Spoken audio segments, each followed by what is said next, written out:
confirmation, please, that the arena is clear and safe for combat. Arena's clear. The arena is clear. Shots of the robot ears, please, on 2. Stand by. Ladies and gentlemen, welcome to Robot War. You guys are 3, 2, 1. Activate.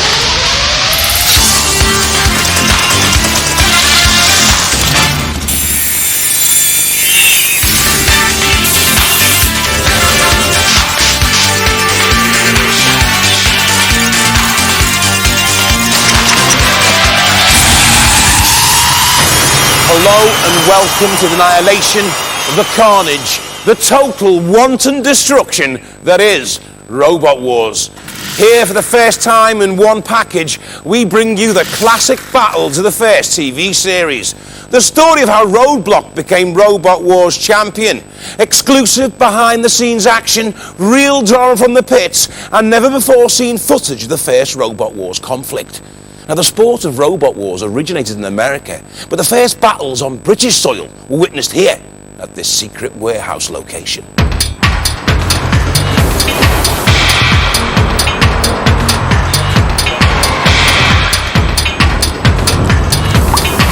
Unfortunately, the conflict was so indescribably brutal, it was immediately banned by the censors and has never been shown before. That is, until now. So sit back, evict the faint-hearted, and enjoy some highlights of the very first Robot Wars, when a handful of robots took on the wrath of the American champions in open competition.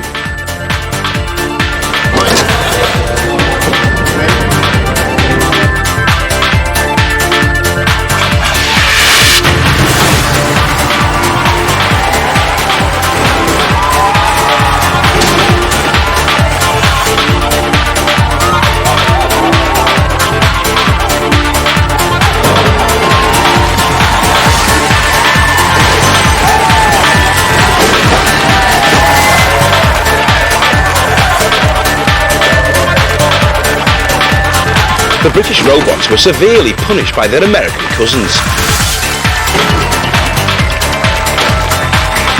British robot Grunt takes a pounding from the American heavyweight, the Master. British triumphs were few and far between.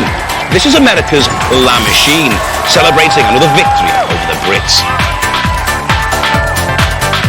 The American robots even turned the gentle sport of soccer into absolute carnage. But while the British were left licking their wounds, the Americans turned their attention to fighting each other. Later on, we'll show you the battle that was fought between Thor and the Master. It was to be one of the most awesome robot battles ever.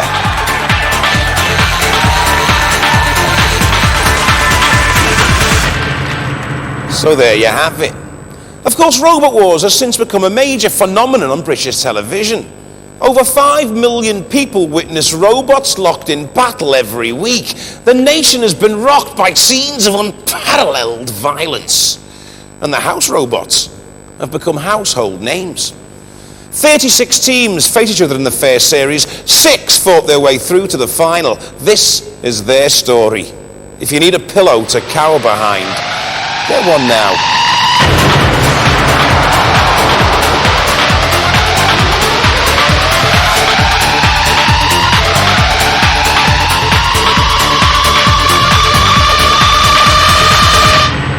As ever, the first event is the Gauntlet, the most fearsome fighting terrain known to man or robot. It's been cunningly designed so that there are any number of ways to get through, but there are also lots of hidden surprises for unsuspecting robots, like these corkscrew lances, and they may not survive if they stumble in the path of any one of our house robots defending the course tonight. Introducing Shunt, a power-packed robot capable of pulling a Land Rover and cleaving all opponents in two with that sharpened steel axe. Matilda. Prehistoric Matilda's next up, with hydraulic tusks and a truly lethal chainsaw tail, running at over 3,000 revs per minute. Sergeant Bash. Keeping order, Sergeant Bash, featuring a savage circular saw and a flamethrower, certain to leave all opponents hot under the collar. And Dead Metal with the pneumatic pincers and a steel cutting arm. I'm your commentator, Jonathan Pearce, and these are the House Robots.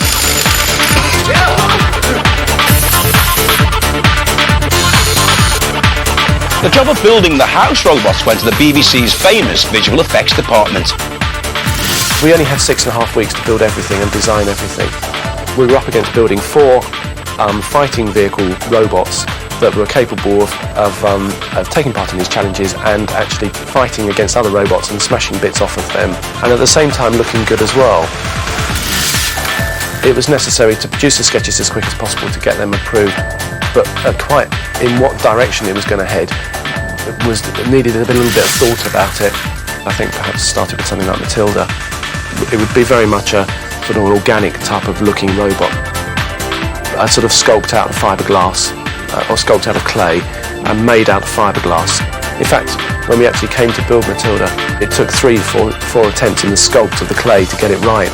I mean, I really wasn't happy with it, and I had to keep getting it changed each time, which annoyed the people that were sculpting it, but at the end of the day, it was really worth it. There's more going on inside Sergeant Bash than in any of the others, in terms of the fact we've got a gas bottle for the flamethrower, regulators for the flamethrower, and there's a petrol offcut saw on the back. The turret on the top spins, so there's motors to turn all of that.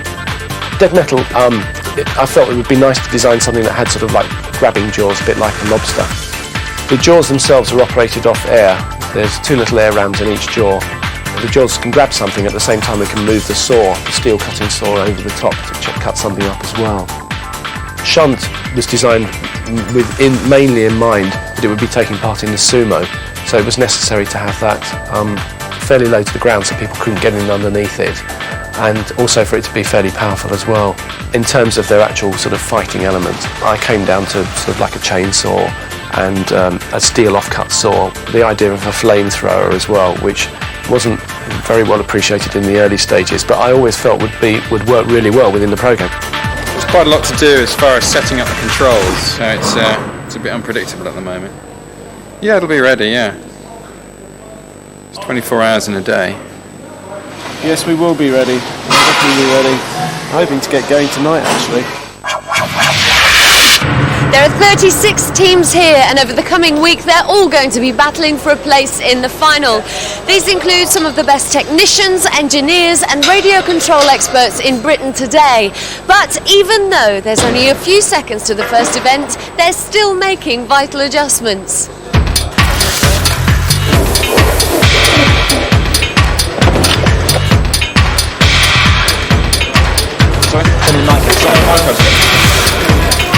From Bodmin Community College, Roadblock. Weighing in at 82.5 kilograms and over 1.45 meters long, all the signs suggest that this is a robot to be reckoned with, carrying a deadly circular saw. Robot ears, stand by. A-level students Hender Blewett and Chris Kinsey from Bodmin attempt the gauntlet for the first time ever. Our main feature is at the front, where we can push with some force, and we hope to create some serious damage later on with our main weapon at the back. Activate. For the first time in the history of Robot Wars, the gauntlet is run. And out comes Roadblock. He does not want to be torched. In goes Matilda. Dead Metal is beaten. It's big Chris Kinsey, the tall blonde lad. And this is a good run here by Roadblock, and that's very fast. Our main plan was to go over that bridge, actually. As we were steering onto it, we found a gap and went for it. They were quick. They set the standard. First to run, first on the leaderboard. Well done. Thank you. We're really happy. You must be. I think we're the fastest wheelchair on earth. From Dublin, Nemesis. Surrounded by lethal stainless steel spikes and a pneumatic ram, this fur-covered robot isn't as cuddly as it looks. Weighing in at 76.8 kilograms, Nemesis hopes to uphold Celtic honour here on Robot Wars. Is it flame-proof? We thought it was originally, but it's not. It's not. So if you come up against Sergeant Bash, you're done for. Yeah. Oh well. Good luck. See you later. Robot ears, stand by. The Nemesis team from Dublin, controllers Peter Redmond and William Murphy, aviation technicians backed by engineer Joe Gavin. Nemesis' primary weapon is a pneumatic ram, 150 psi pneumatic ram. Even though we might look furry and friendly, we've got a 2 mil stainless steel can. We're going to take plenty of that. Activate. The Dublin boys with Nemesis. Haven't they got good taste? Red and black polka dots and that ghastly grin and red fur, surely vulnerable to flame, I would have thought. But this is a good run. Already dead metal's out of it. Look at that horrible grin. And Matilda waits, and that's a good dummy for Matilda. And that's a very good run, and they're through.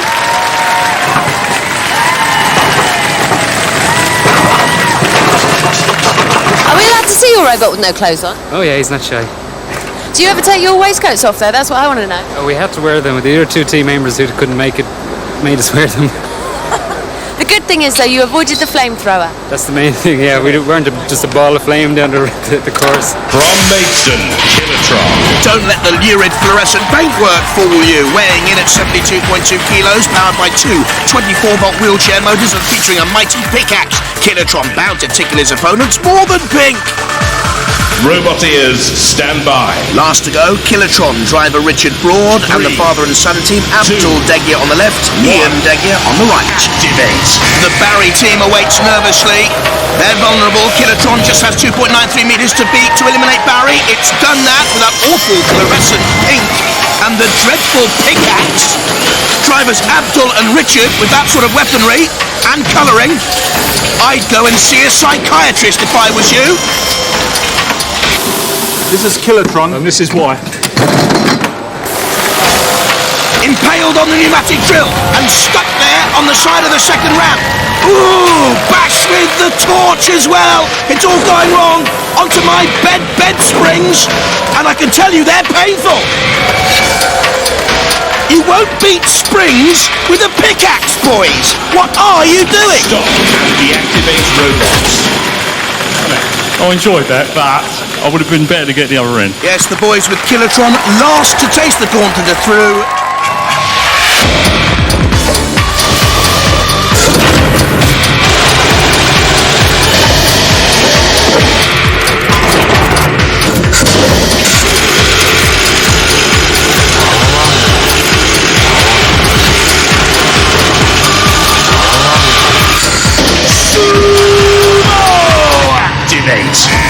And it's Kilotron in the pink, just in case you'd forgotten. This is sumo. The rules are quite simple. You have to stay in the 16-foot diameter sumo ring as long as possible, while trying to push your opponent out. 10 centimeters, because Shunt can get in underneath. Trouble is, your opponent is the formidable house robot, Shunt. Wheelchair motors, and Shunt slowly, inexorably pushes again. Sumo! Kilotron stays its ground. This is tremendous stuff. Only 7 seconds, boys. Go on, do it. 4 seconds, you can do it. 2 seconds, they're going to go through. It's a marvellous run. I think that 200-yard sign wedge on the front could be crucial here to scoop up and under Shunt. Driving at the moment, Hender Blewett and Chris Kinsey, who built Roadblock as an A-level project down in Bodmin. And they're using the 24-volt electric engines well here. That's a little bit like a bullfighting matador contest out there. They're already through safely with a good time. Oh, look at this! Shunt's gone! And death by glory! They've gone too! And they're through, but the fact they went out of the circle right at the end, they're second to Kilotron.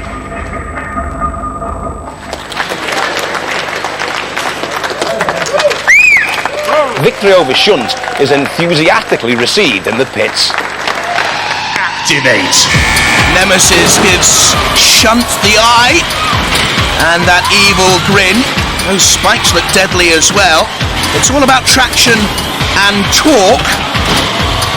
And Nemesis could talk in tongues here because there's a little pneumatic ram shaped like a viper's tongue that can come out any minute and kill off Shunt. Oh, he's not going to go again, surely. We thought Shunt was unbeatable and fearless. Go on, Shunt, get out. Talk about living on the edge. And Nemesis surely through. Marvellous.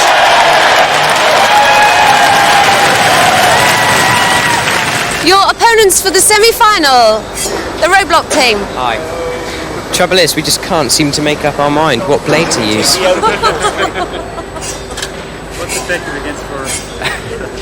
What's effective against for? Well, I really don't know, but we're hoping to do some serious damage today. Tragic news breaking from the pits. Very, very tragic news, actually. Is it true that your speed controller is burnt out? Yeah, I don't know how it happened. It just went up in a puff of smoke. Well, what does this mean? Do you have a spare? No, unfortunately we don't. It's the only one we have. So you'll have to pull out of the semi-finals? No, we might be able to get it going in one direction only and see what happens then. We'd have no reverse. So, we'll see what we can do there. This is not good. No, it's a disaster. Many people love Nemesis. I know, I love him too. Sort it out. Can't somebody donate one? Oh, we're trying to get one. A speed controller spare. The boys from... With only makeshift repairs, Nemesis takes on Roadblock in the semi-final. And Roadblock will use that saw, activated by Hender Blewett. And Roadblock could choke on a furball. Nemesis being ripped to shreds at this moment in time. They need to get away from that saw. Oh, that could be a mistake by Roadblock. It's gone in with Matilda and the spikes, and it's impaled on the spikes. Matilda's saw, and that vicious tail. This could be a tale of two saws. Roadblock away, now attacks Nemesis again, gets underneath. The Nemesis boys all want to go into space, and they're in the air. They're in the air, and they're on fire. Get the fire brigade. Aye, aye, you're in trouble. It could all be over for Nemesis shortly now.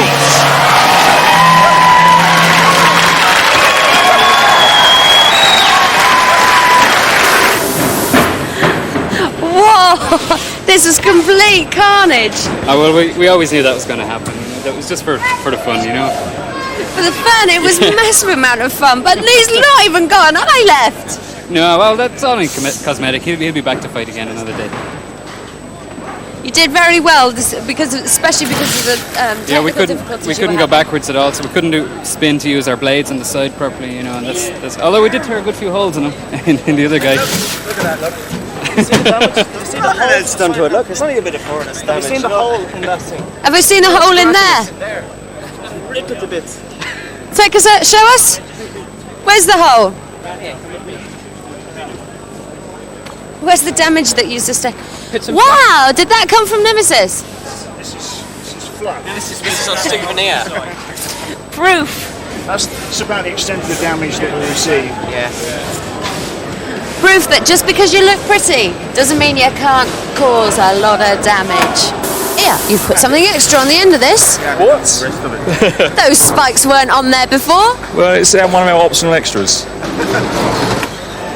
Hello team. Hello team. We'd like to present you with a spin bag as we're against you for your bits. I'm sure you'll get most of them in there. I've got news for you. Look. At the moment we've only got one wheel working, so go easy, lads.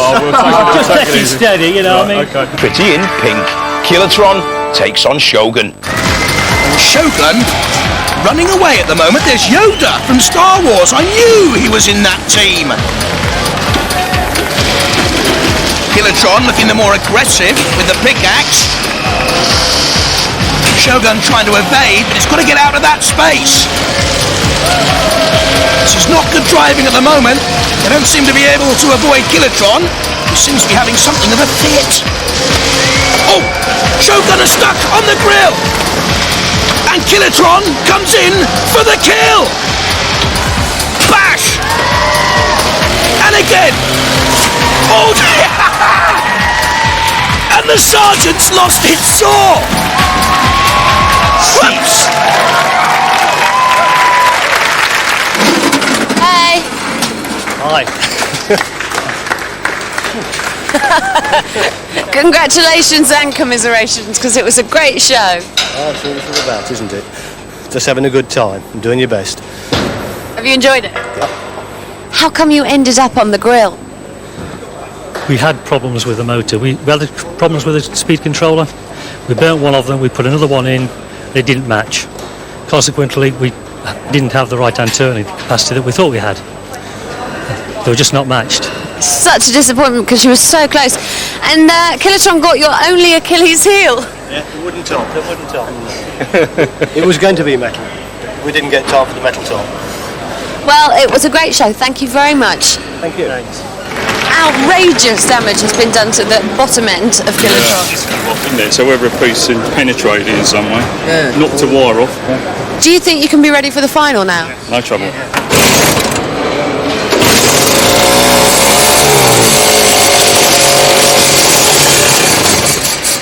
It's alright. What I can do is I can adjust the mixture. I think it's probably a bit too rich. Twist the cable or you've released it. Did you do that on with pliers? No, because I didn't keep it on full reps, it sort of lost it. So if I just weaken the mixture a bit, it should run fine.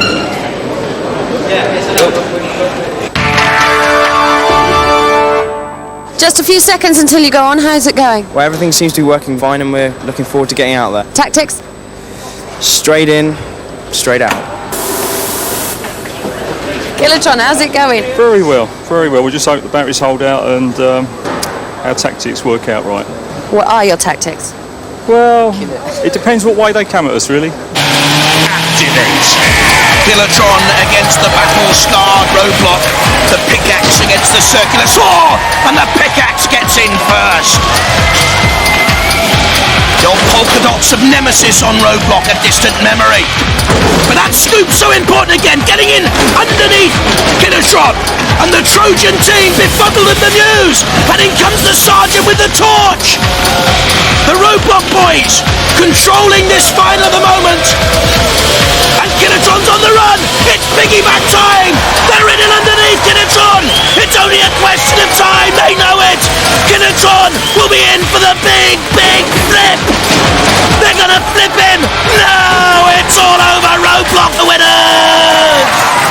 I loved every second of it. We just couldn't wait to take them out. They've been cocky in the pits, and now they're over. They're upside down.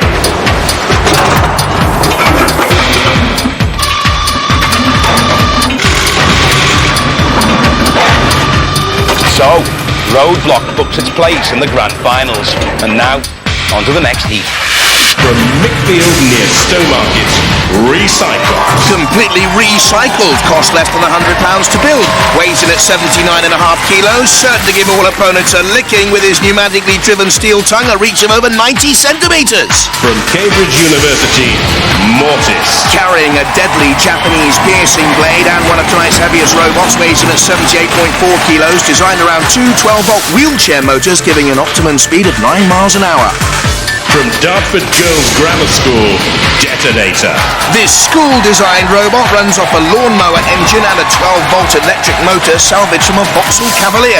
Weighs in at 52.5 kilos and runs at a steady 4 miles an hour. Roboteers, stand by.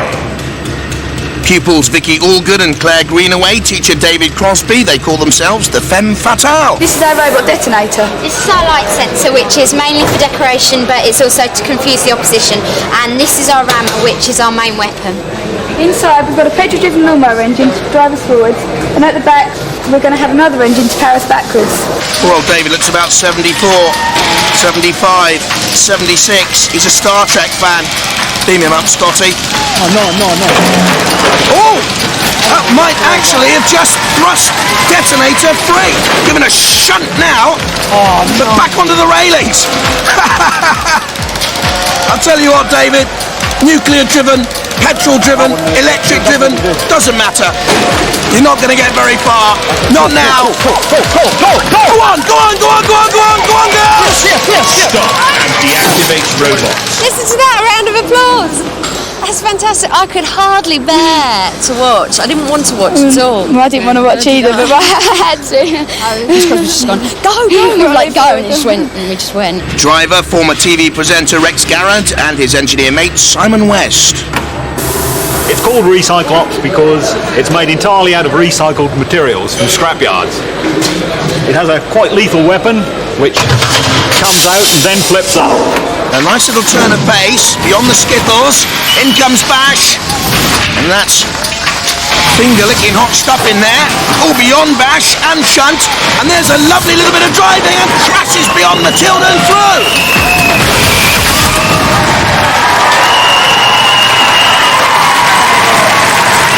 Roboteers, stand by. Our next academic aggressors, Rob Knight, Chris Salisbury and Arthur Chilcott from Cambridge University. This is our robot Mortis. It's a tank-style vehicle with tracks, because we reckon it gives it more control. It's very powerful, it's very fast. It has a very, very large axe blade on the front. And for protection we have carbon and Kevlar armour plating, which is very hard indeed. I recommend the chance. I recommend. Activate. Very hard, very fast, very confident. Quick off the mark. And beyond bash, ooh, the flame licks out. Seems to be a problem actually, maybe with the steering, I'm not too sure. Shunt is there as well, and the axe goes in. And the axe has trapped Mortis, being dragged back there. Now Matilda's in on the action too, with the onboard camera, and they are pinned. Matilda and Shunt and Bash, the house robots, doing a magnificent job. You can see the axe there, impaling him, pinning him down. And now getting a lick of flame. We're not going to let you go anywhere. We don't have to. Stop and deactivate robot. With less dents in its bodywork than the Cambridge Roboteers have in their confidence, Mortis makes its way back to the pits. How seriously are you guys taking this? Probably a bit too seriously. A bit too seriously? Yeah. Describe what you've done to this robot. I think everything. We've got aerospace grade materials off as many people as we could. It's all aerospace aluminium, titanium, carbon fibre, Kevlar, really top grade stuff. Dartford girls team, what problems are you having? You're meant to be in the arena now. Steering at the moment, we're trying to get it to steer to the left. It'll take us about 2 minutes to clear it. We've got to clean the axle brace down a little bit, and that'll give us a freedom of movement. Do you think you can win? I think we may have a chance, yeah. Guys, come on, you've got 2 minutes. What are you doing? We're trying to get past the park welding. It's rubbing on our wheel so it won't turn. Where's the turn? Where's the turn? Yep. Yeah. Cheers. Okay, follow our What's this welding with? No. On. Line up the front bits.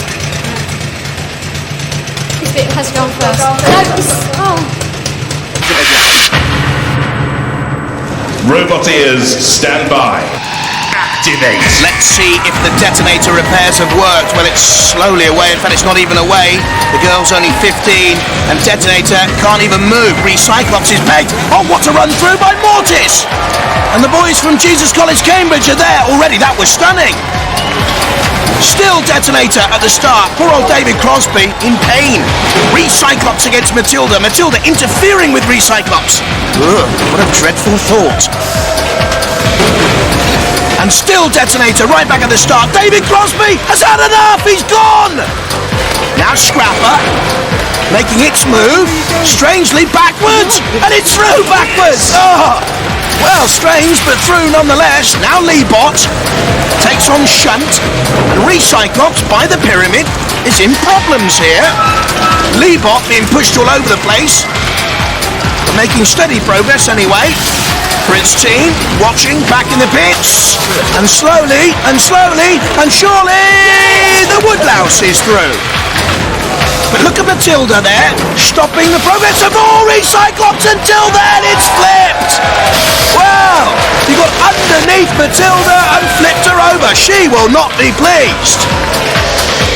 And back at the start, detonator with so many problems. One broken chain, that's all. Nothing else is damaged. But it still killed one while it was upside down. That's not bad, is it? And there you go, detonator out, but they've given us some great fun. And before we even started, we didn't notice that the girls were shouting down, but we couldn't hear it because of the noise of the engine. So when we came in to watch the monitor, we say, why isn't it moving? And I think, batteries. So that's the end of it for the girls from the Dartford Grammar School for Girls. We're going to win next year, though. We're coming back next year to win.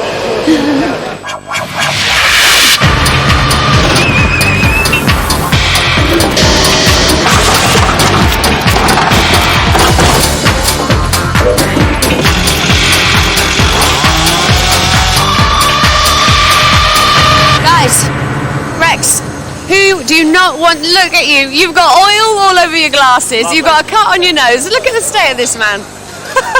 Who don't you want to be pitched against for your final battle? Doesn't worry me. It doesn't worry you. Cool. That's the voice of confidence. Well, it's just fun. It's just fun. Let me just say, it's Scrapper. Oh, it's Scrapper. Oh dear. It doesn't worry me. It's just a lot of fun. It doesn't worry me at all. No, I've got nothing to worry about. How are you going to rage the battle? What are your tactics? The usual one. Blow them off the face of the arena, really. Best of luck.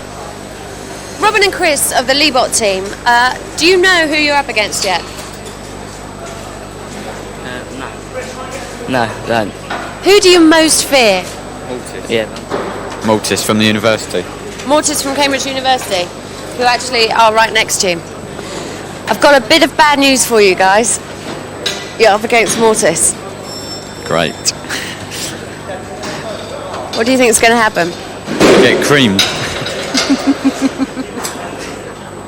Do you want to say hello to your adversaries? Guys from Mortis, I know you're very busy. We're extremely busy, we're in a panic, so... At your engineering, but I'd just like to introduce you to your next opponents, Leebot. Been working with them for the last few days. Right, you can fit the motor. Sorry. Obviously a huge reaction there from the Mortis team, who don't seem to be worried in the slightest about their adversaries.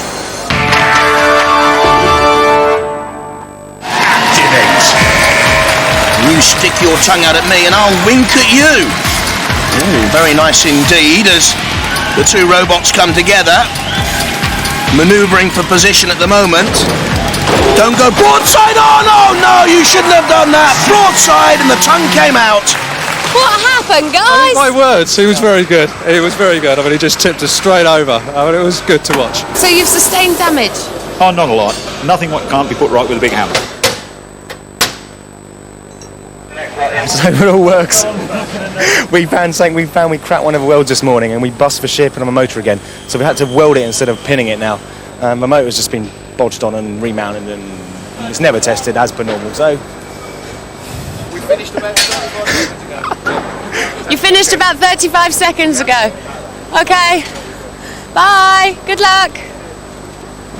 So the quiet confidence seems to have disappeared from the Cambridge team.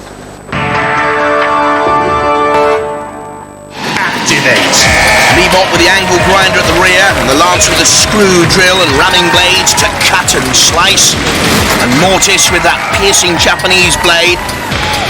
Oh, that's not too much of a weapon, is it really? Oh, and that is, look at that Japanese blade thrusting down. Leebot, pepper pot, you could pour pepper out of that Leebot machine now. Look at the holes. But what's Mortis doing? Maybe dropping off for another chance, but going very dangerously near a patrol area in the corner. And the house robot could come in and does. Matilda in there, and there are spikes to come up from the floor. But Mortis is out to attack Leebot again, and underneath Leebot. Could he flip him over? If he does, it's all over! And it is all over! Guys, can I interrupt you while you're at this little slack point in your lives? I've heard a vicious rumour that says you think no one can beat you. that is just so untrue. I reckon if 12 of them got together at once, they'd have a good chance. You're up against Mortis, mate. Lovely. Nothing wrong with that. Super fine.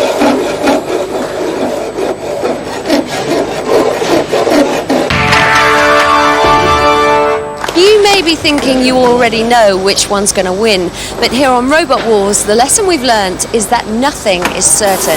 Guys, what has happened to Mortis? We've broken the main shaft that drives our axe, so we no longer have our main weapon. We're going to actually try and modify the vehicle so we can use it as a battering ram instead. We don't know how successful it's going to be. It's just a case of suck it and see, basically. I think I can outpush Mortis. I've got to get the tongue in the right place. I had to make mine rather theatrical so it looked nice, and it's not really in the right place. You see, Mortis got broadside on. The tongue can go underneath Mortis and flip him. Mortis dodges away, and the judges will be impressed by that style. Damage, aggression, control, and style will come into count if the robots fail to immobilize each other. They don't want to go into that patrol area. Matilda awaits. She can't come out of that patrol area very far. She'll have to go back in any second now, but she's chasing down on Recyclops. There you see her going back into the patrol area, and Mortis is impaled on a spike, and that's poor driving, that is poor steering, and that'll count against the boys from Cambridge. Chris Salisbury driving, and it's taking damage there from Matilda. Points against Mortis. In comes Recyclops with a good attack. I think the axe blade is bent there as well. More damage then, and more points against them, but Mortis free now to see if it can retaliate. Gets in underneath Recyclops. Good defensive work by Recyclops, holding on there. Rex Garrett managing to spin away. Good work by him. Again, Recyclops aggressively goes at Mortis. Out comes the tongue. Good aggression once again. Mortis retaliates underneath and is now driving into another patrol area. That'll count against him again. Poor steering. And it's stuck on the side bars and needs to get out, and he's negative here. Recyclops is trying to get away, but not Mortis. And Mortis is taking more damage. Cease. And what a baffling finish. And it goes to the judges. Here in the pit, I think it's a bit biased, actually, towards one robot. Guys, who do you want to win this? Let's have a look while we wait at some of the points they will be considering. Good dodging by Recyclops, damage to Mortis. Recyclops aggressive and attacking. Poor steering by Mortis, got it in there in the first place, but retaliating. Good defensive work by Recyclops, again aggression from Recyclops, and good defensive work withstanding the Mortis thrust, and I think this could count against Mortis ultimately driving in there onto the sidebars. After weighing the evidence, the judges deliver their verdict. And the judge's decision is that Recyclops has won.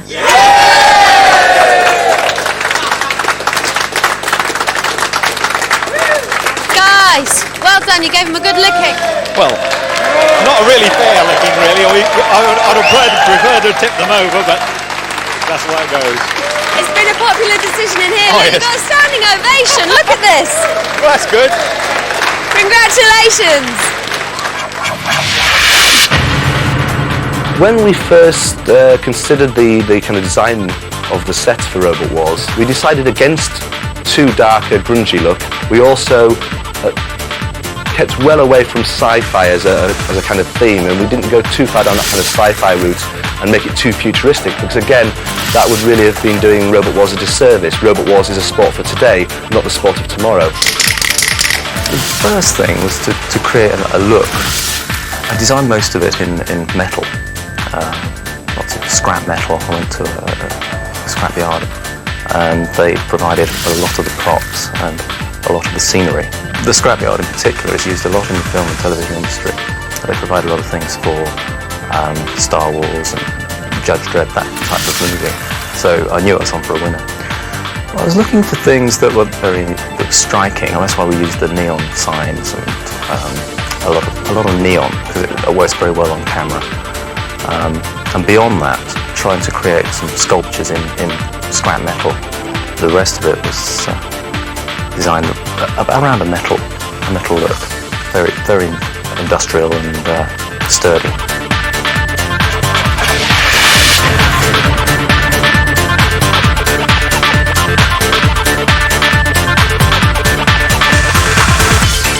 The mayhem continues with more candidates for the gauntlet.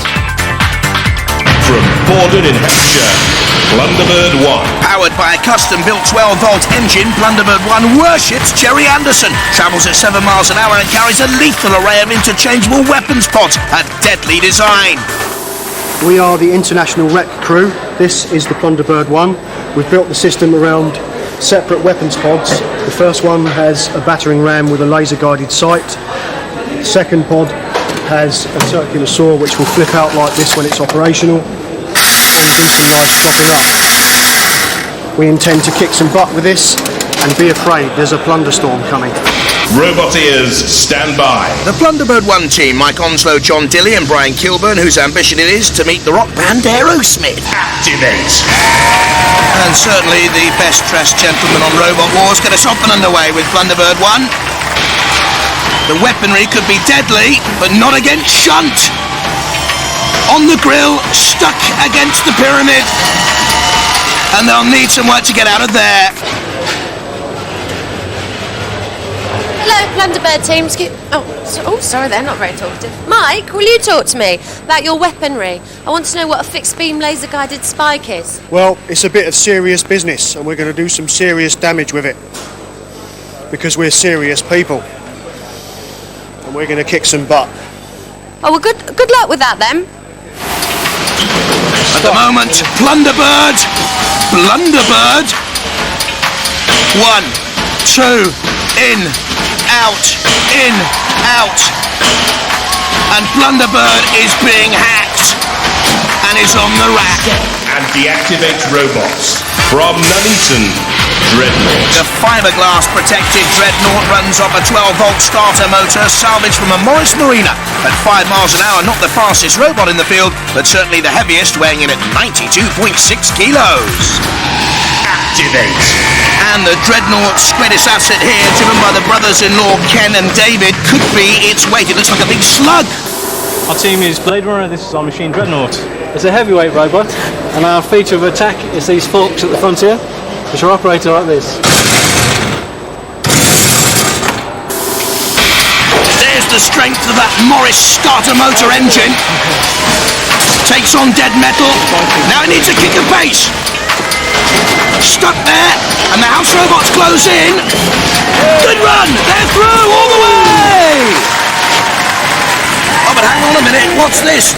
Dreadnought's blown some sort of a fuse, it's on fire! And this could be major, major trouble. They'll have to repair this quickly, otherwise they could be forced to retire, and that would give someone else a chance. Well, we don't know. After we got through and stopped, we just saw the smoke coming out of it. Couldn't get the main switch to turn off, so we had to take the top off, and all the wire was smoking. Still a bit of excitement. Might need this. Do you think it's likely that you can repair this for the next round? Otherwise, you're out and Blunderbird's in. We're trying. We're going to do it. We're starting to work on it now. Yes, well, we really don't want to win by someone else's misfortune, and it doesn't make us happy to be through because someone else blew up, does it, guys? No. From Ipswich, Robot the Bruce. Don't let the transparent bodywork fool you. There's more to this robot than meets the eye. With a top speed of 4 miles an hour and weighing in at 84.6 kilos, Robot the Bruce is one of tonight's heaviest contenders. Here in the pits, each robot has to be weighed, and this is Robot the Bruce. So, how's it going, Barney? That's just within the limit for the heavyweight category. That's handy. I didn't know 2 Sinclair C5 motors could weigh so much. Yeah, well, originally the Sinclair 5 motors weren't very successful in that car, but this one's designed for not going along the road, and the original one was. Okay, all right, we won't say anything then. So what's your tactic, because you've got no weapons? Lots of power, lots of traction. We're just going to smash them out of the way. You can try. Good luck with that. Are you all ready? You're up soon. See you. And the final team to take on the gauntlet, Robot the Bruce with George Francis and Mick Cutter. They both fly model aeroplanes. Activate. Robot the Bruce in its sexy see-through gear. Very heavy, 84.6 kilos, driven by a team. They call themselves the Village Idiots. They're no idiots, they're very clever electric engineers. Look at the power. No weapons there, just brute force. Robot the Bruce. As you can see, the robot is built with no special armaments. We're purely relying on a lot of weight. We're in the heavyweight category, and just brute power and a lot of traction and push people out of the way. Great strength. George Francis, the driver, is building a single-engine aeroplane driven by a car engine. It's a bit of a worry, but this isn't worrying. That's strong. Good run. They're through. Blunderbird could go through if Dreadnought is ruled out. You still don't know yet. You must be keeping your fingers crossed secretly. Secretly, we do a lot of things, but we couldn't tell you that. They've run the gauntlet, but now time is running out. They've got to be back in that arena very soon for the trials. So will they be ready? Dreadnought! Guys, how have you got on? Well, we've got it working again. We've had to take out the motor that we use for thwart lifts and put it in as a drive motor because the other one's shorted out. It's completely gone. So we've now not got any defence attack mechanism. So we've tried to adjust it so it's now more defensive. We can actually try and scoop the ball up and use it to move the football. Okay, so it might do you some favours. Well, hopefully. You're in. That's the main right, thing. we've made it. We didn't think we would, but we've done it. Move over, Vinnie Jones. These are the real hard men of soccer. The rules are score a goal and you go through. Don't forget the ball. Don't forget the ball. That's a little bit more like it. Oh, good save by Dead Metal. Get it away. Magnificent stuff. There's big Dreadnought in there. And Robot the Bruce with that sheer power through to the edge of the goal area. Can he get the last chance to keep us beaten? Go on, go on! It's there!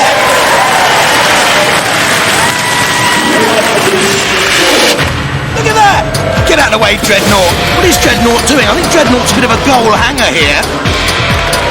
WYSIWYG out of it. Here's Wedgehog. Good control by Wedgehog. 2. Can he finish? It's an open goal. You've got to score here. But who did score? 3 left. No, I'm not too sure if Dreadnought is goal hanging. I think he's suffering a reoccurrence of that old injury. Can't move hardly. Taking on the goalkeeper. Hey, get some of that. She crashes against the post. Dreadnought's dead. And that's in from Cruella. So down to the last 2. But I've been told now they've both broken down. It goes to the judges. Although WYSIWYG and Dreadnought failed to score, the robot with most touches of the ball was Dreadnought. You are getting through by the skin of your teeth, aren't you? Hanging by a thread, yes. After we went up in the smoke, we really didn't think we were getting into that round. And got the battery charged. Say that again? We're just getting the battery charged in time. It just went dead in there. It was just the fact that the others actually hit the ball into us that gave us the touches. So we feel a bit of a cheat, really.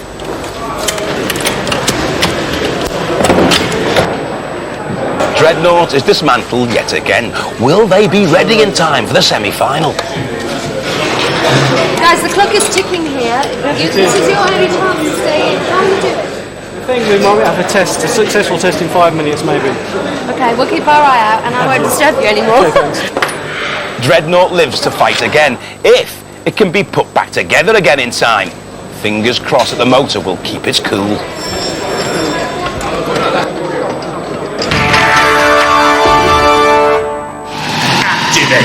Dreadnought, the big slug against Wedgehog, the piece of cheese, and the Dreadnought boys look worried. They know they have to get this over and done with very early because the motor may not last. They're still in there. There's smoke! There's smoke from Dreadnought! It's gone again, the engine! And surely this is Wedgehog's semi-final now. He's smoking! That's it, it's over. I can't smell burning, but there was a lot of smoke. There was some smoke, yeah, and we just don't know what's happened to it. We'll take the shot now. In the first round, we tried to do our best to repair it, but obviously it just wasn't man enough for the job. We learned a lot for next time. We'll This be is back. helping smoke this time. No, they haven't damaged the body too badly. Got something to work with. It's a bit of a bashing though, wasn't it? Yeah, they took it out on it. They tried the hardest. Are you disappointed? Did you think you'd get this far? No, I didn't think we'd get this far, especially after the burnt out and then getting into the football. I thought we'd finish at the football, but we've gone that far and we tried. Good, you've done really well. Well, investigate the damage then. And next time, bring a fire extinguisher. We'll one in it. Thank you. See you. Wedgehog, what is your strategy going to be? Try and make him run up the front. We've got no chance any other way. He weighs 4 times our weight. We haven't got the power that he's got. If he drives up the front of us, we might have the chance of him rolling off sideways and being beached. But you've got the weapon. We've got a weapon. I'm fairly certain it won't get through the armour, but we'll have a go. Best of luck.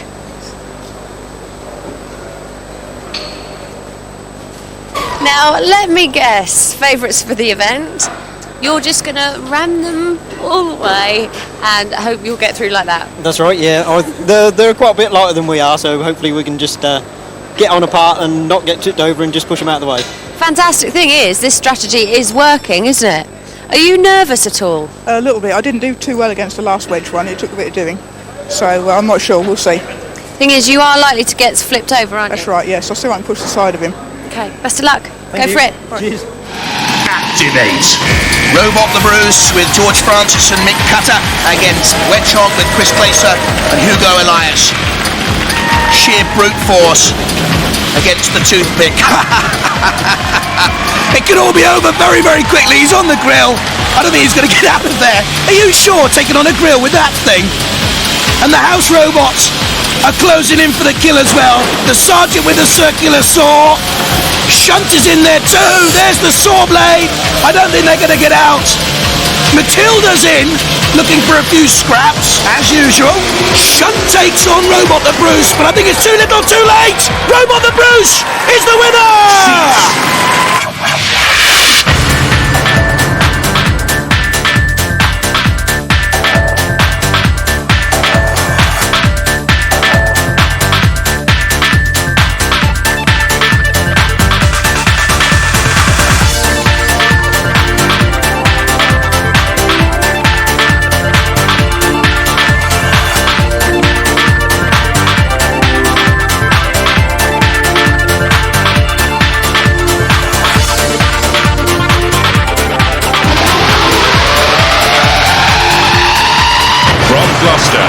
body hammer. A copper-coloured cone, looks a little bit like a coal scuttle, powered by 4 18-volt domestic drill motors, weighing in at 78.9 kilograms, quite heavy, but also quite nippy at 9 miles an hour. Can it get past the drills? It's being very, very careful with this. Nowhere near its top speed of 9 miles an hour. Through the 2 grids. Up come the spikes. Avoiding them with a quick turn. Can he get off that grid? I don't think he's stuck. That's good driving, and body hammer through. It was a bit dodgy at one It point. was close, wasn't it? Very close. Bad driving. Bad driving. Can I just say, you don't look full of the joys of spring. You look absolutely shattered.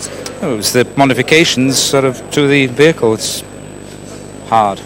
Rumour has it that you were here till 11:30 last night in the pits working on this. Just about. From Worcester, reality. This looks like an alien UFO, complete with coloured flashing lights and a siren. It's powered by 6 90-watt motors and has hardened steel spikes. This is our robot. It's called Reality. It stands for Reverse Engineered Alien Technology.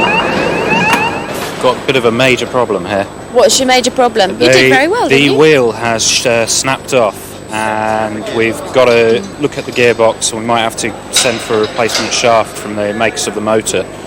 But it means a trip to Reading. It means a trip to Reading between now and the next event. Yep.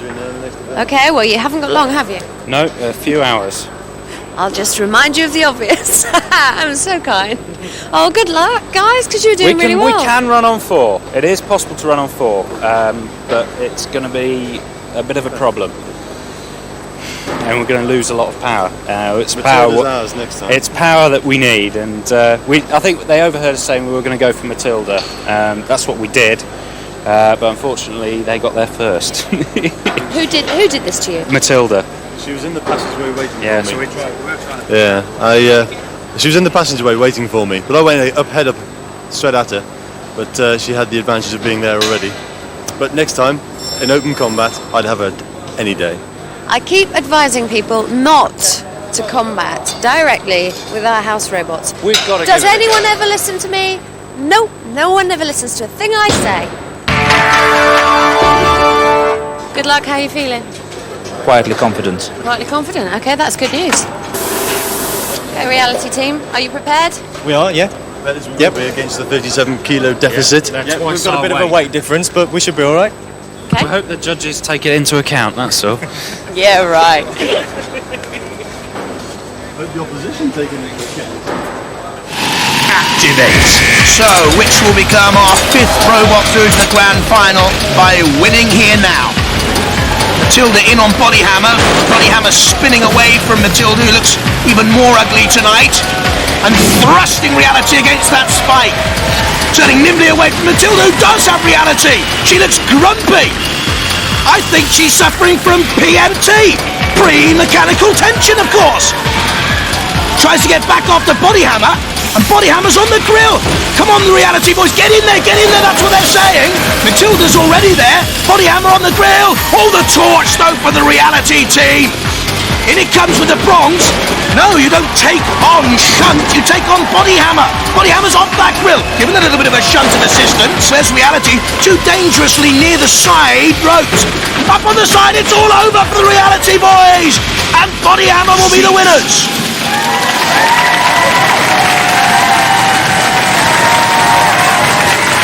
Yeah, the siren seems to have sustained some damage because it's not wobbling anymore, it's just odd. Oh, it is now. Oh no, no. There's something wrong with the circuitry. Repair work required. We don't want there to be a winner and a loser because we've had such a good time, you know. We've sort of become quite good friends, really. It's actually been the nicest thing about the whole competition. It's been the way everybody's helped everybody else out. The atmosphere in here has just been brilliant. It's just a pity there had to be losers. Contrary to popular opinion, you don't all hate each other. No, not at all. When we're in there, we're the members of our team. Here, it's very friendly.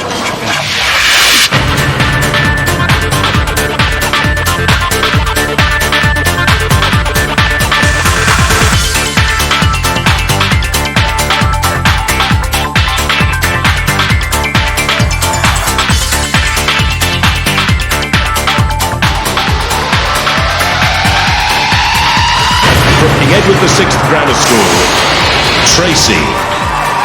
Might have a girl's name, but nothing ladylike about our Tracy, made of welded steel with deadly spikes and a very low centre of gravity, only 20 centimetres high. Robot ears, stand by. The Tracy team from King Edward VI Grammar School in Chelmsford. The driver is Andrew Rockcliffe. Activate. Tracy stands for Terrestrial Robotic Artificial Computerized Intelligent Engine. Now you know.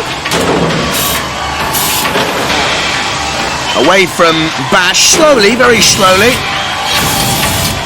In comes the flamethrower, too high though. This is our robot, Tracy. She's in the heavyweight category, and as you can see, she's quite sturdily built. It's got a unique facility that can turn upside down and still continue going, which is why I have the casters on both top and bottom. Got the spikes as the weapon too. There's the sergeant's saw and flamethrower. You can flip it over. It'll move on both sides, but not very far. Stop and deactivate robots. You got stuck in the railings by the looks of things. Yeah, No, that but you know what moves. happens? It's still working. Those servos, they're operating micro switches, yeah?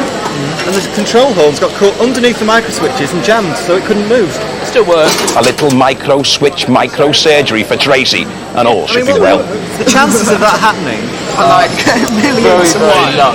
From Enfield, Elvis. Yes, the King is alive and protected by a pneumatic expanding rivet ram at the front and a body shell which gyrates just like Elvis the Pelvis. Robot ears, stand by. Driver Neil Lambert is 23. He's a special effects artist who wants to work on feature films. Activate. Elvis is obviously still with us in that sort of sparkly light shade thing.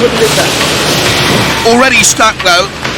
Only a tiny ground clearance. Hi, I'm Neil from Team Orange Pill. It's my heavyweight robot where Elvis lives. You can have one of these though. I'm not too sure whether Elvis would have wanted one. But the light shade moves. In comes the sergeant with the saw and already making dents. And the pretty paintwork is wrecked totally and could be burnt off with a flamethrower. And Elvis is going nowhere at the moment. He needs some blue suede shoes to get out of there. Oh, you hound dog, Sergeant. Leave him alone. And deactivate robots. Things haven't gone too well in Tracy's pit, and the repair work continues. Will they get it ready in time? Take your hand away. Yeah, okay. Right, that's okay. It's a slow one.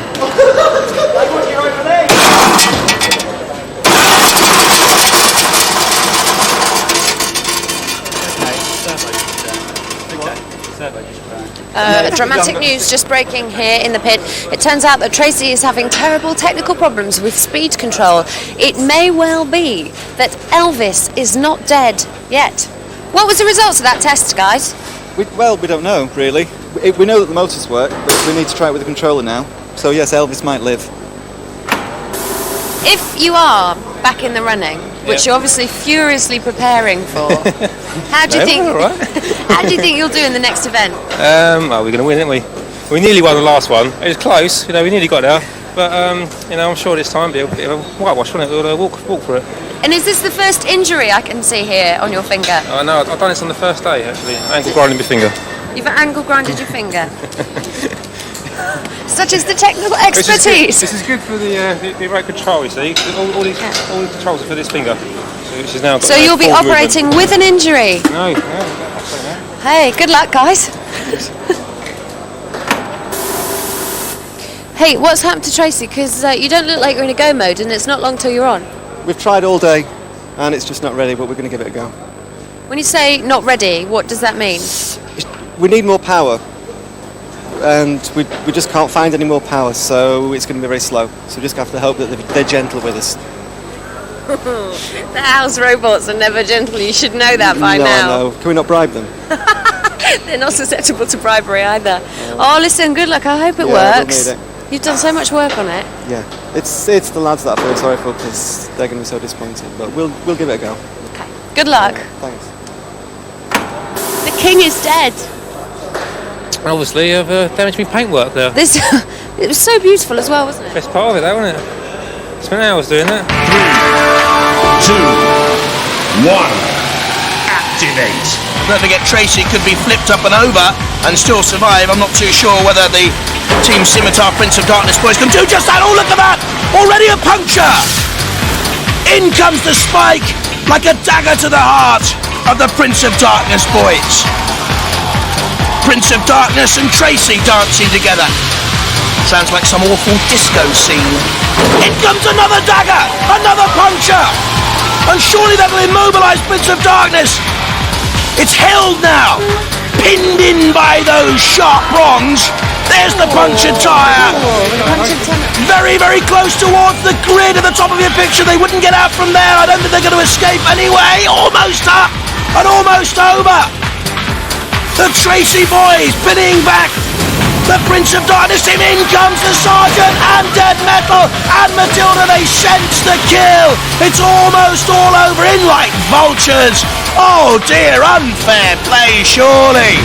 3 wheels on my wagon and I got nowhere to go. You've had an awful lot of problems with Tracy all the way through. How is it looking now? Well, we're feeling confident. We've got everything sorted out, so we're looking for a good bout. Okay. Good luck. Activate. And the 2 heavyweights come together. Oh, and there are those dangerous prongs immediately coming into play from Tracy. We've seen what damage they can cause, and puncturing the side of Scarab. In come the house robots. Matilda, bottom of your picture. Dead Metal to the right-hand side. And I wonder what damage that's caused. The puncturing, of Scarab. I'll tell you what, he's ripped the flesh off Scarab. Has Tracy, you can see it trailing off one of the deadly prongs. In comes Tracy once again, spinning, turning, good driving. Oh, he's out of control there again. Surely not mental enough to take on the Sergeant. I don't know though. Look at the damage caused. And certainly Shunt seems to think twice before coming in. But Matilda takes on the Scarab with that sawtooth tail. And off comes the radio control mast. And that could leave it immobile. I think the mace is out. And meanwhile, Tracy isn't out of control. It's mad enough or vicious enough to take on Matilda's tusks. And that'll be earning points. The judges deciding on damage, aggression, control and style. And surely it'll go to points now. Surely it'll go to the judges. And Tracy now attacks the Sergeant. First of all, well done, but you're obviously very aware that you have to stay in the arena now for the final melee. Yes. We're just a bit worried. We don't quite know what damage has been sustained, but she's a tough old girl. She'll be okay. You did very well. You got some aggressive moves in there on Sergeant Bash as well. Yeah, I mean, the house robots have been giving people grief all day, so we thought we had to get one back for the lads. You did that. Good luck. Thank you very much.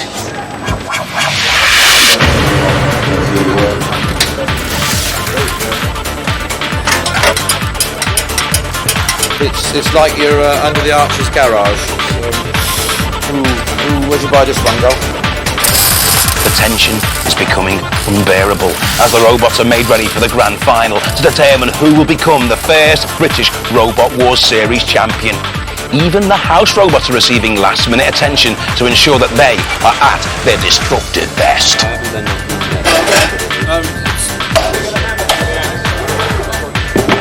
Put the chain back on. Switch them off. How long has it been, Crystal Sergeant? About 5 minutes after everything's going back on now. Put it back together now, so Put your side back on, your cover back on. Chris, it's off here. And into the final from Heat 1, Roadblock diverting all opponents to take the glory road. From Heat 2, Recyclops with the extending tongue licking all opponents. From Heat 3, the brute force of Robot the Bruce. And our featherweight pretender Cunning Plan speeding to victory in Heat 4. Next, the copper-coloured Coal Scuttle working out the maze in Heat 5. And they're all joined by tonight's winner, the not-so-ladylike Tracy. 6 of them are going into the arena now for the very last time, and the excitement here in the pits is intense. We cannot wait to watch it. There'll be crowds around the monitor. We're going to enjoy this just as much as you are. Indeed we are, Phillipa. The final of Robot Wars. Roboteers, stand by. There they are, the drivers of Roadblock with its scooped front, and Body Hammer, the Cold Fusion team, and Rex Garrod on the right, driver of Recyclops with the extending tongue. There's Cunning Plan from the University of Reading. 3, 2, and Robot the Bruce and 1. Tracy from tonight. Activate. And this for the title, the first ever UK Robot Wars champion. Aggressive style already, especially from Tracy spiking Recyclops, and that allows Roadblock to come in underneath. There's the extended tongue, but Recyclops can't flip Tracy over at this moment in time. Tracy comes back. There's Body Hammer in the spotlight briefly, and running away, Cunning Plan. Needs to get back into the action and be aggressive, and it is there because the judges will mark for aggression, and Tracy's up on Cunning Plan, and both of them are out, immobilised. 4 left, Body Hammer and Recyclops, and Robert the Bruce there to the left-hand side, and the dangerous Roadblock, who's persisting in this attack on Recyclops, the most dangerous attacking robot otherwise in the field, but up on inside Recyclops. Down it comes, the tongue takes a fearful bashing. Roadblock still pressurising, and Body Hammer thrusts into Robot the Bruce. Recyclops on its side, not yet down. Robot the Bruce trying to get involved. Rex Garrard needs to get his tongue back in every sense of the word. Recyclops up in the picture. There's the chain off Recyclops, and that attacking by Roadblock has paid off. Recyclops is out. They're down to 3. Body Hammer, Roadblock behind it, and there's Robot the Bruce up on inside and goes as well, and that leaves 2. The Roadblock team of students from Bodmin against the team of nuclear engineers and Body Hammer. Here's Roadblock closing in on the far more experienced engineering team, getting in underneath. It's over. It goes to the judges, and the arena on its feet. A standing ovation. These, the 6 bidding to become the champions of the first series of Robot Wars. Recyclops attacked by Roadblock. Roadblock in the thick of things again as Tracy takes out Cunning Plan and goes out herself. Roadblock then attacking Recyclops and Robot the Bruce. Just about anyone had a go at Recyclops, especially Roadblock. And Recyclops, the chain came off in the end, leaving 3, and Roadblock putting out Robot the Bruce after a suicidal charge. And my money's on Roadblock, but let's see what the judges have to say.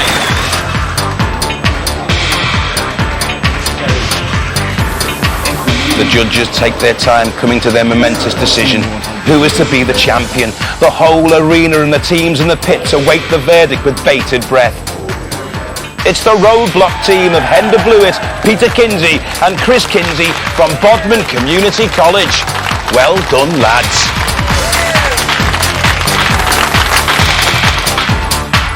I'd go and see a psychiatrist if I was you. She's going nowhere at the moment. He needs some bleed, Bot. Pack my parts. Death by glory. And doom. They include some of the best technicians, engineers and radio-controlled experts in Britain today. Sorry, I said radio-controlled experts. Ooh, the flame licks out. Tremendous driving. Ooh, Kinneton will be in for the big flip. Get out. To more Recyclops. Until then, it's flipped. Slowly, inexorably pushes again. Sumo! You can do it! Ooh. Oh, no, you shouldn't have done that. It's only a question of time. They know it. Look at the damage caused. Nemesis being ripped to shreds. That was the semis, and that's whittled us down to 2 robots. Now, all activities here in the pits are geared towards getting those In comes the spike, like a dagger to the heart. They're in the air, and they're on fire! And doom, and it is all over! It's okay, you can come out now. You can tell your friends you survived the classic battles, the unseen action, the wanton destruction of Robot Wars. And it's not over yet, because we've got that epic confrontation between Thor and the Master, and it's still to come. Firstly though, Robot Wars is now on the net. Point your browsers at www.robotwars.co.uk for the latest news and developments. Or you can join the Robot Wars Club. Membership includes a video of American Robot Wars, membership card, badge and an exclusive magazine. Send a £10 cheque or postal order made payable to the Robot Wars Club to Robot Wars, London W1A 3AR. Building and controlling robots can be very dangerous, so if you'd like to compete, please join the club and you'll be sent our safety guidelines and technical advice. If you go on to build a qualifying robot for a future series, your money will be refunded. There is also a whole range of Robot Wars merchandise available exclusively to club members, including t-shirts, caps, posters of the house robots and much, much more. The address once again is Robot Wars, London W1A 3AR. Or we can be found on the net at www.robotwars.co.uk. And now it's time to strap yourselves in and cry mercy as we leave you with the ultimate robotic confrontation.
Welcome to the BBC's visual effects department, rumoured to be the birthplace of Matilda, Sergeant Bash, Shunt, Dead Metal and Sir Kill-a-Lot. There is no better place on earth to introduce you to the art of building robots.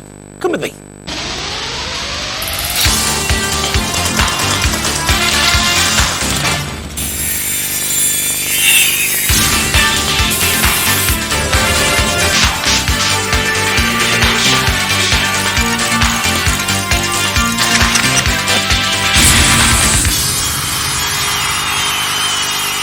This is not a definitive guide to building a robot, but what we can do is take you through the various stages of construction. We can talk to the roboteers themselves and give you some advice on what does and doesn't work.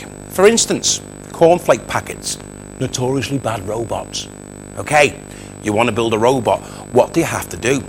Well, if like me, you don't know one of a server from another, then don't even think about starting. But if you've already got a half-decent grasp of electronics, engineering and radio control modelling, then you're already on the way to being a roboteer. Anyway, before we go into detail, let's start at the beginning.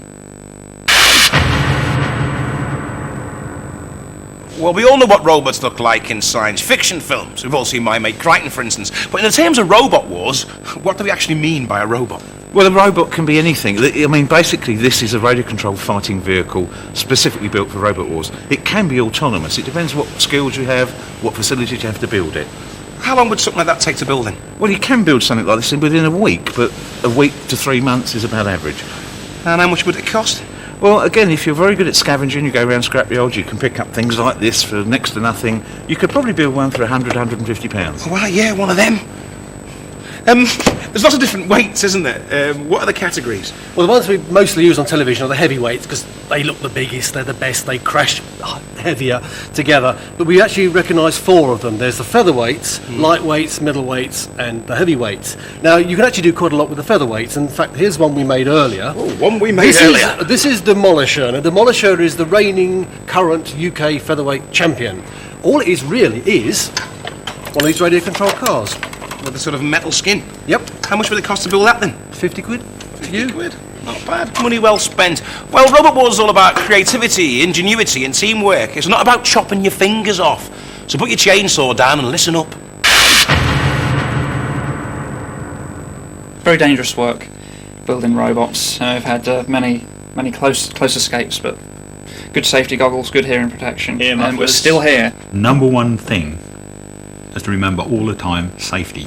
On top here, there's a link. I put a steel pin in there to stop that thing firing, because if anybody stood in front of this ram and it went off and hit them, it could be fatal. There's no question about that. It isn't a toy. This is really dangerous, and it's a job sometimes to get people to realise this. When I demonstrate robots in the schools and colleges, I don't even run it. I show the video because I won't put it anywhere near children because it's just far too dangerous. Failsafe. You must have failsafe on your robot. It's very simple and it's not very expensive. It's £15 for a failsafe unit here, and it runs from a micro switch off our CAN mechanism there. And what it does essentially, really, I mean, the micro switch shuts the whole system down. It's linked up to the speed controllers. It cuts the supply voltage to them and stops the machine clearing off under its own steam, really. As soon as it loses the signal from the transmitter, as soon as that's lost, the machine shuts down completely dead, and then go off and squeeze somebody.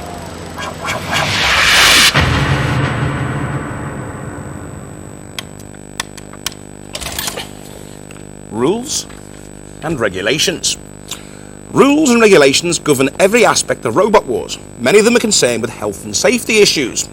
What weapons you can have, what weapons you can't, weight limits and so on. For instance, you might like to arm your robot with a dirty great flamethrower like Sergeant Bash, but for your own safety, you can't. A full set of rules and regulations will be issued to you on joining the Robot Wars Club and completing the necessary application forms. But in case you want to know what you're letting yourself in for, here's a brief summary. All explosives, corrosives, flames and pyrotechnics are prohibited. Untethered projectiles are prohibited. Compressed gas is limited to 1000 psi. Hydraulic fluid is limited to 3000 psi. The following materials and practices are prohibited: radio jamming, electronic weaponry, stun guns, Tesla coils, etc., liquid weaponry, water, glue, expandable foam, etc. Fuel capacity is limited to 8 fluid ounces or 6 minutes operating time. Fuel tanks must be adequately protected against penetration. Robots will be inspected for safety and reliability before being allowed to compete. Tethers, blades, arms, levers, air cylinders and all other mechanical parts and weaponry must be strong and secure. The organisers reserve the right to disqualify any entry at their discretion. And please note, all rules and guidelines are subject to change. Contestants who fail to adhere to rules and guidelines may be subject to disqualification. And please remember, do not start building a robot until you've been officially asked to by us. So now you know the rules. You're ready to build your very own galvanised gladiator. And it goes without saying that you're going to be very careful, aren't you? Yes, you are, missus. But before you start tinkering with the lawnmower, it's time to put pen to paper. Before we built Razor, we spent many evenings thinking of designs of robots that would destroy some of the robots we'd seen on Series 1. And it stemmed from there. We came up with ideas with angle grinders and this, that and the other, but it wasn't really mass destruction. We wanted something that would really sort of give things a good chewing. The most important aspect of building a robot has got to be the design.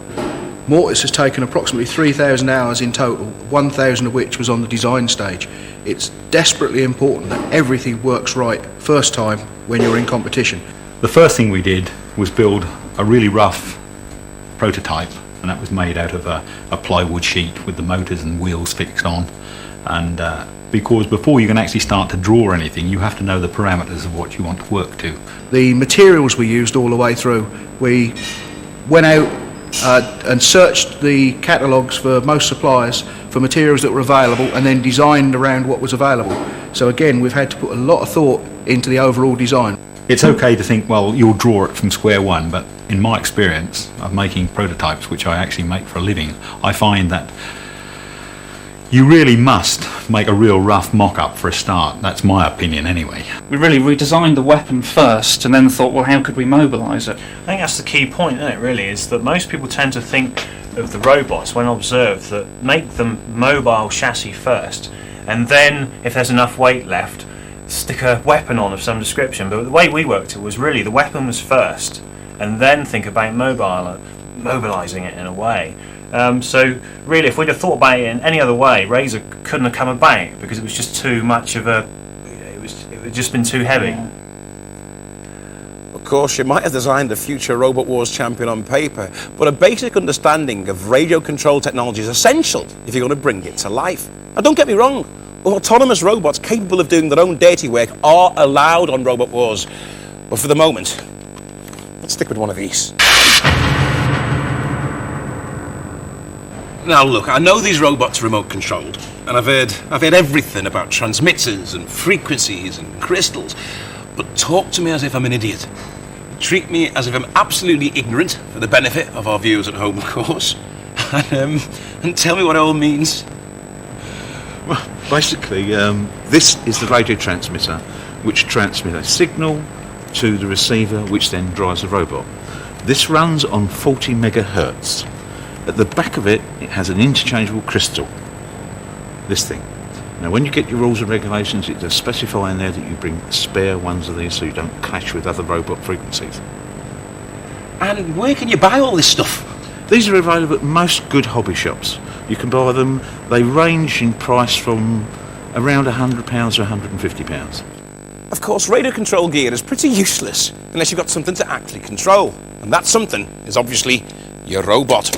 Now, it's not unusual for robots to end life scattered into 1,000 pieces across the arena floor. But they start out life as two pieces, the body and the chassis. Now, of course, the body protects the robot, but it's what's inside that ultimately counts. So, let's have a peek under the bonnet. Anyone got a mechanic? Let's start from the beginning. Batteries for power here at the front. They're nice and heavy, so it gives you a nice low centre of gravity. They run through these two devices here, the speed controllers. Now remember those, they're important, we come back to them in a minute. But meanwhile, onto the motors. Two in this particular case, they drive independently each wheel through simple transmission, a couple of gears. Back to those speed controllers. Why have we got them there? Well, motors don't really like being switched on, off rapidly like that. They like to go through a nice smooth transition. And that's where the speed controllers come in. But the snag here is that during normal running, when your motors are running fine, that's great, the speed controllers will act normally. When you come up against something as heavy as Sergeant Bash, or get pushed into the corner by Sir Killalot, the motors stall.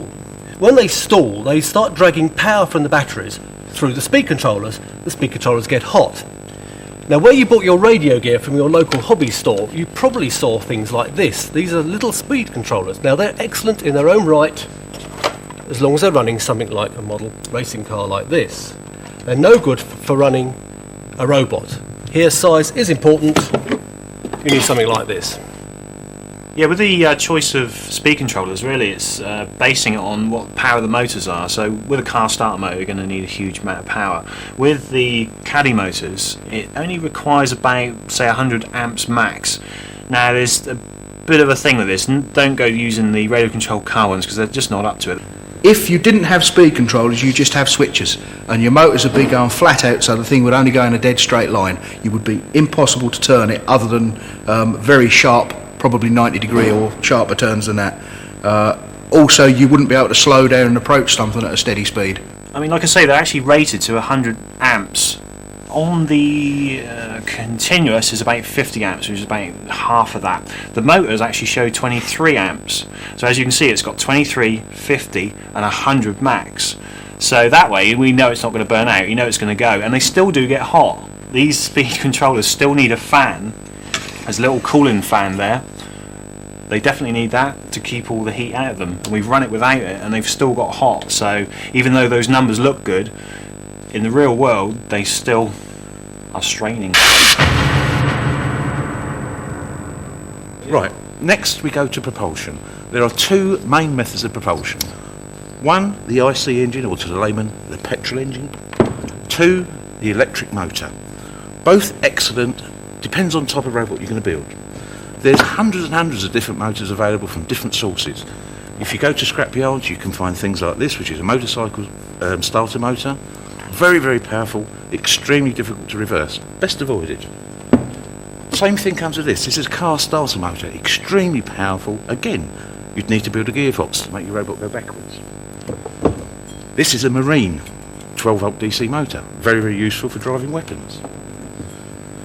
This is a starter motor for a model aeroplane.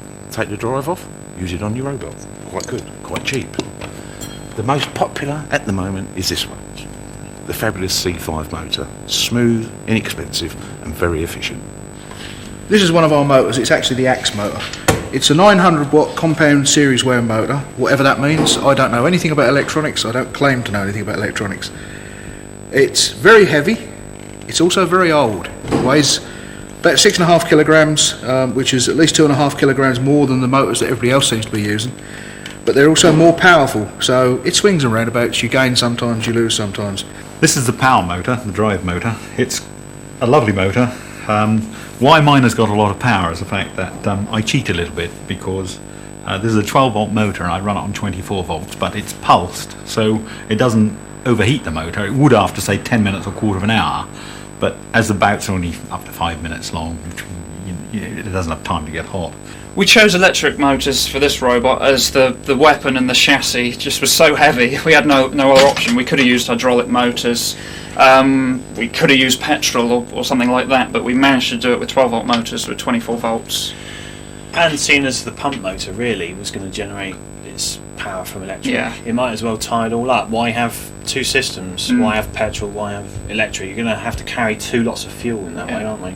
So we worked out that we run a bit of an unorthodox kind of system where we've got two battery packs, which are, one is all connected up into 24 volts to drive the main transmission, and then coming off of one of those batteries is another 12-volt line which drives the pump. So it's a bit unorthodox, but it seems to work. I mean, it makes out for a massive short circuit somewhere along the line, but it hasn't happened yet.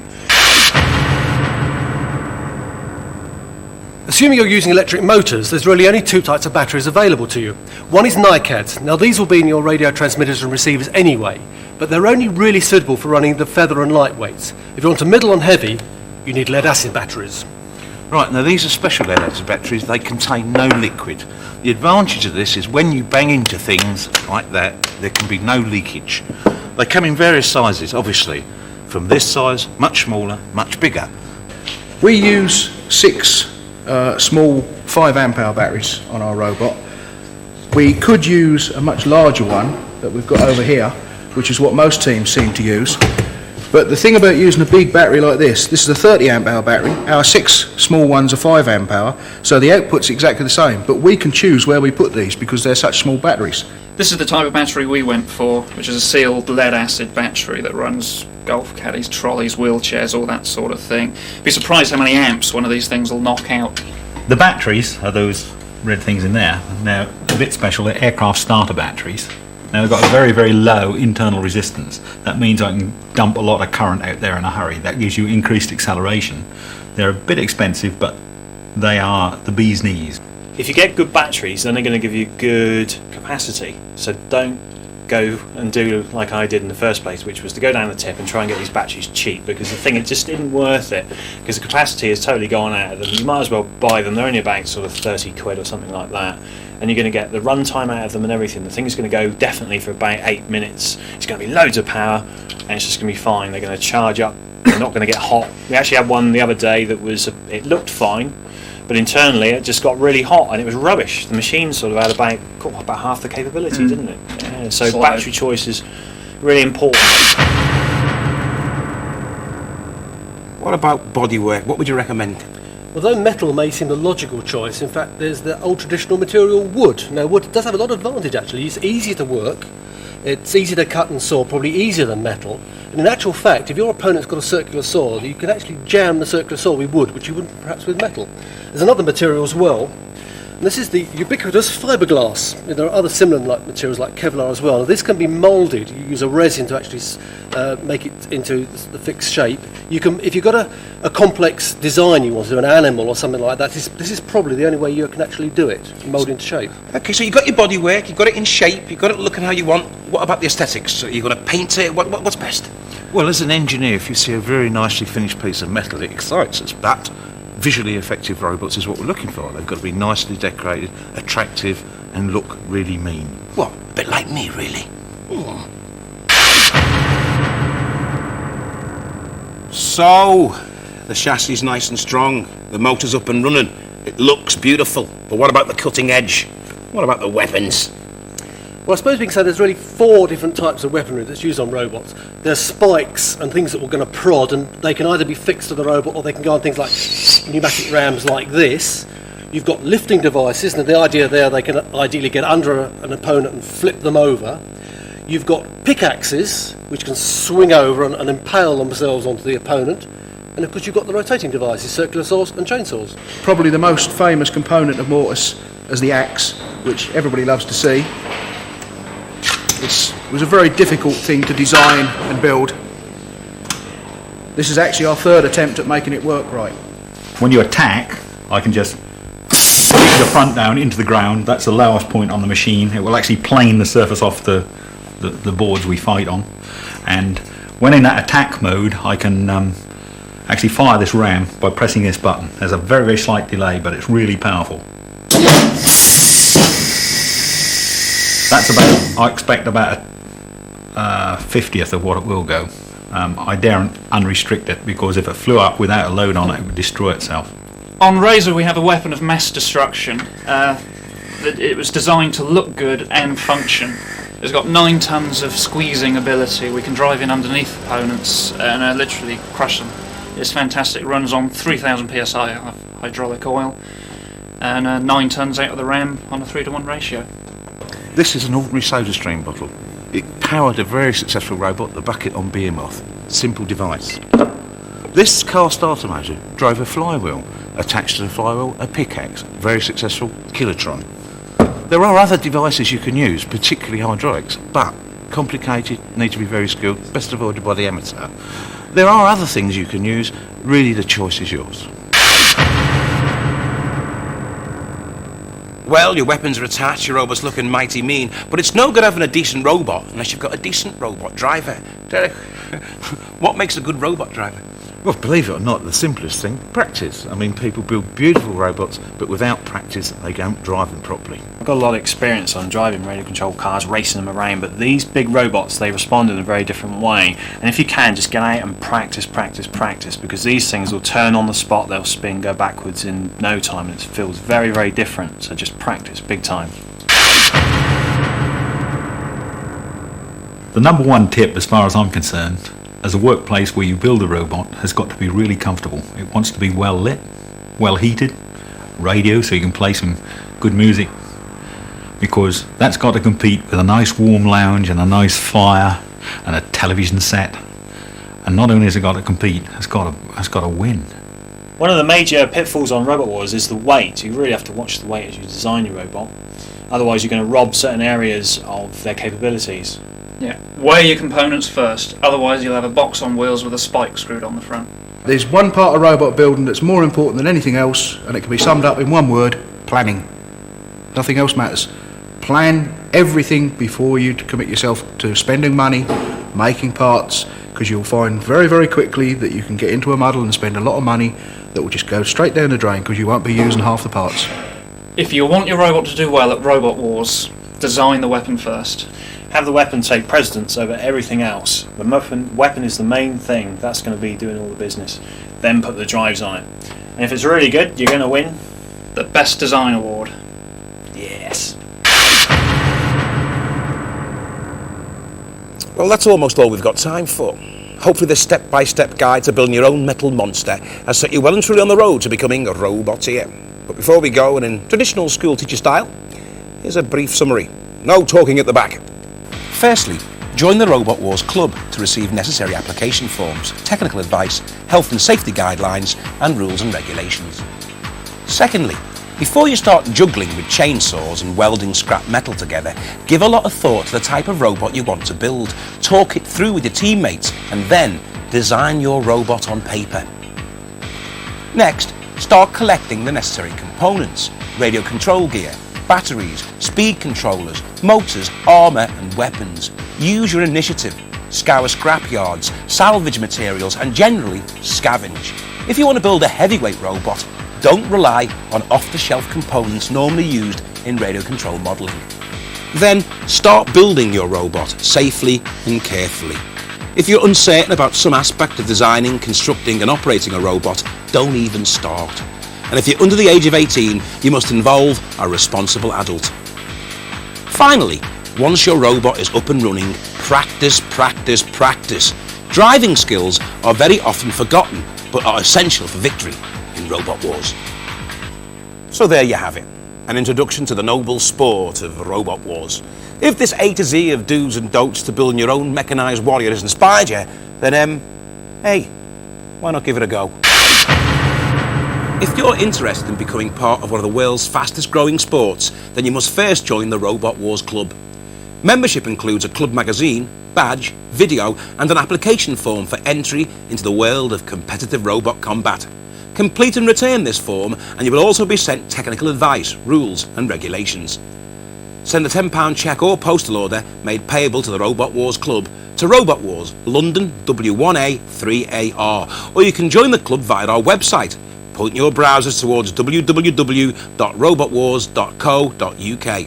Remember, building and operating robots can be extremely dangerous and we don't want any accidents, so be extremely careful, and if you're under the age of 18, get the help of a responsible adult. So there you have it. Thanks for watching, and remember, join the club, join the cause, build a robot for Robot Wars. Bye-bye.